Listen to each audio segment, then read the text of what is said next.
Hey everybody, this is Alex Merced from alexmerced.com, and in this video I want to discuss whether Bitcoin is a bubble and whether it does have any value as money.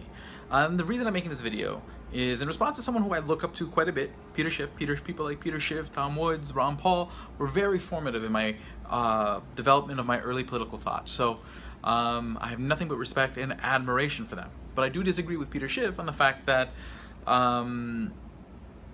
basically his dismissiveness regarding Bitcoin in general, or at least whether there's a value in Bitcoin, whether there's an intrinsic value in Bitcoin. I do think there's an intrinsic value in Bitcoin. Now again, the question is the Bitcoin price currently too high? Like right now it's like near or over $5,000? Possibly. Okay, could we be due for a large correction? Could there be a bubble in crypto assets? Not just Bitcoin, but Ethereum, Litecoin, all these different crypto assets? Quite possibly.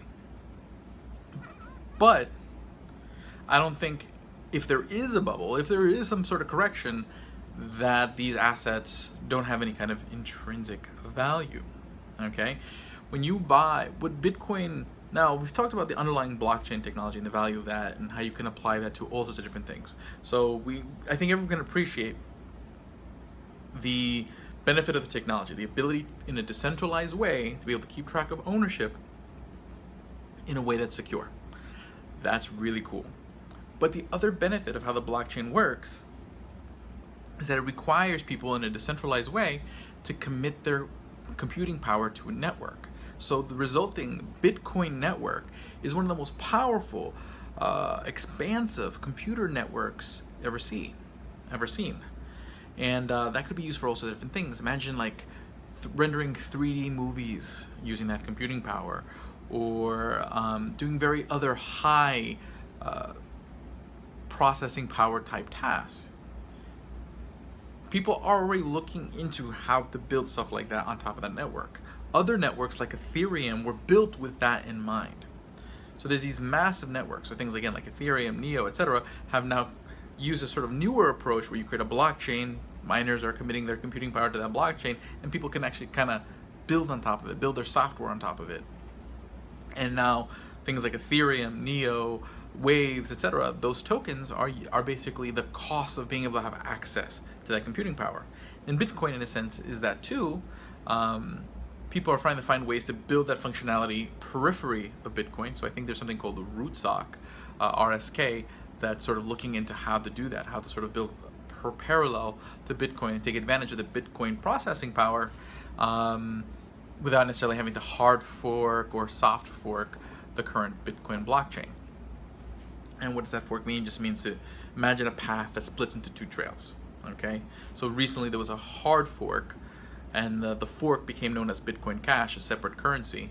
And the reason why they had that disagreement was some people felt that the blocks, the actual sort of entries in the ledger, should be bigger to fit more information. Those people forked, created a separate path that became known as Bitcoin Cash. There was a soft fork where enough people got together and agreed, and instead of creating a whole new blockchain, they just created a change in the software that occurs at a point.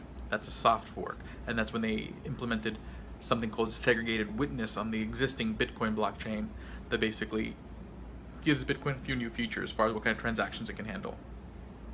And these two create very important information. One, that a hard fork is possible, that it is possible to experiment, okay, to try out. When people disagree on what the future of the Bitcoin blockchain can be, people can go off and start a different blockchain, and if it works, it works, that it's doable, okay? And then the soft fork showed that Bitcoin can add features, that Bitcoin can evolve. And that really says a lot for the value of Bitcoin, because maybe in the future it does allow you to build direct sidechains, kind of like an Ethereum or a Neo or a Waves, where you can build software right on top of it. And you can use that biggest computer network possible. So there is something underlying Bitcoin. The possibility is there. Now, yes, so technically right now, you can't do some of those things, or some of those things are still in the way to development. So there is a level of speculation in the value of Bitcoin. Would I call Bitcoin a store of value in the same way as gold? Maybe not, okay? Because right now it's true. A lot of its value is in the speculation of its uses. But a lot of those uses already exist. whether it's purchasing things in the black market or just purchasing things in a private way, or just the ability to access that all those other networks. Because with Bitcoin, I can buy Ethereum and access things that were built on the Ethereum network, or buy Neo and access software that was built on the Neo network. Bitcoin is sort of the gateway to all other blockchains. So it has that going for it, as basically as the diversity in the crypto market grows, it all means more demand for Bitcoin. So there's that, and there's all sorts of negative things that sort of fuel demand for Bitcoin, like a lot of these sort of hacker ransoms that creates demand for Bitcoin that probably affects its price going up. Hopefully there's less of that, because that's not cool, but that does affect the value, and some of that value that it could be baked into it because of that. Also, but where it is a place of safety is that it keeps your money away from confiscation. It makes it much harder for sort of governments to take your stuff, okay, or to opt out of oppressive governments. And for places like Venezuela, Bitcoin saved people. So there is an element of sort of a place where you can run to safety, but again, maybe not in the same sense of traditional gold. And again, but the use of Bitcoin as money isn't the only thing that gives it value. It's that network. So whether people use Bitcoin to transact, some people do, whether it has a stable enough value to be a store of value, you know, maybe down the road as adoption increases. I agree. Maybe it's not there yet, but it's very clearly that I'll probably get there. I mean, there's a lot of advantages to wanting to embrace that computer network. Now, where will the Bitcoin price settle when that time comes? Will it be higher or lower than it is now? Time will tell. So I don't necessarily disagree that there is the risk that there may be a crypto bubble. There probably is an ICO bubble, in the sense where a lot of people are buying up a lot of these initial coin offerings up to high values, when a lot of the business models built around these ICOs haven't been shown to necessarily justify it yet. They're interesting business models and they're exciting business models, but we don't know if they quite will succeed yet. And once we see if they do and how well they succeed, there will probably have to be some repricing. Could be positive, could be negative, but we'll see when we cross there.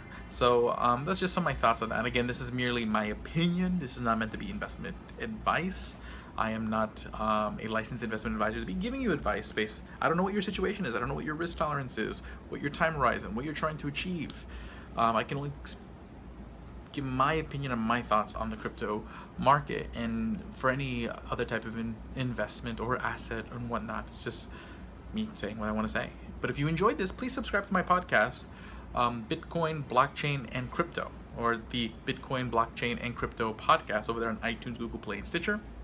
We're starting sort of from the beginning, so if you're new to crypto, those first few episodes will help you get up to date, and then we're really going to try to explore and learn more about all these other sort of blockchains and ICOs and whatnot, and you know, give you information. So I'll see you guys in the next video. Have a great one.